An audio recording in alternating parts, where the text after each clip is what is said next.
nëse do pash, thuhet përgatitur për luftë, kështu është një slogan në fushën e sigurisë. Mirë po unë nuk e shoh këtë një lloj marrëveshje që çon tek përgatitja për luftë,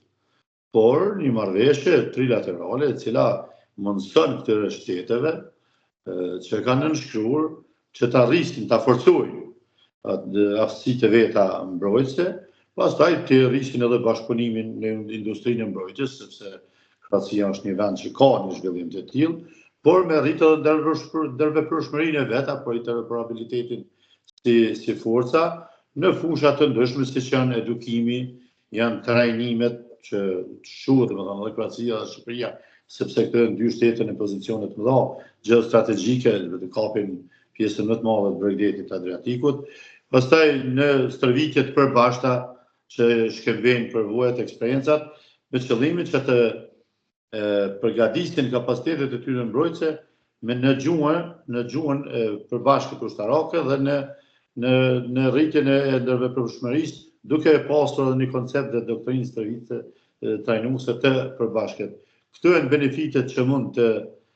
nxjerren nga ky bashkëpunim. Pastaj unë mendoj se këtu do të ishte mirë të gravitojnë edhe shtetet tjera që ndërtojnë forca dhe kapacitete me karakter defanziv dhe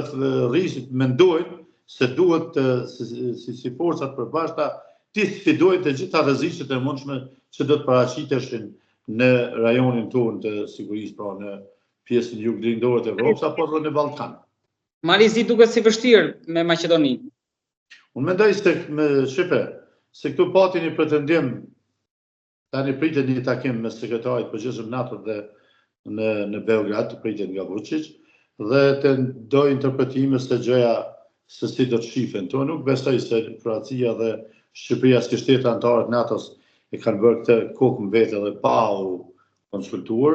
Ka shumë nisma rajonale të cilat kontribuojnë në rujtjen e paqes dhe shëndetësisë në rajon. Është Adriatiku 5 për shembull, ku ne pretendojmë të jemi anëtar mirë, po e kemi veton e Bosnjës ende për shkak të ndikimit të Republikës Srpskës. Pastaj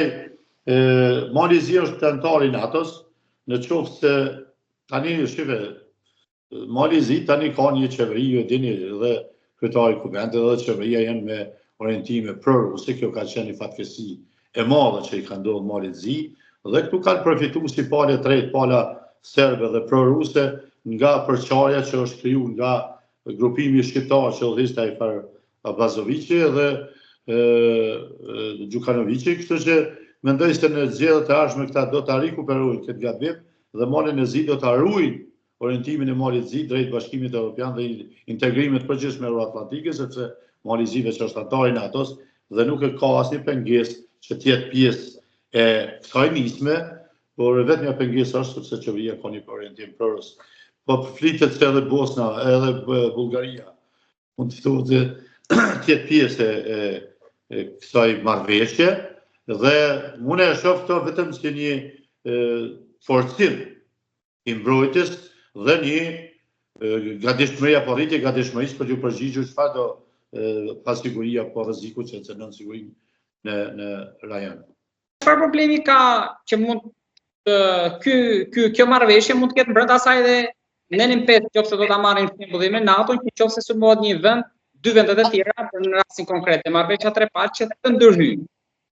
Sepse ne kemi edhe shumë në Francën që kanë marrëveshje dy palëshe ushtarake.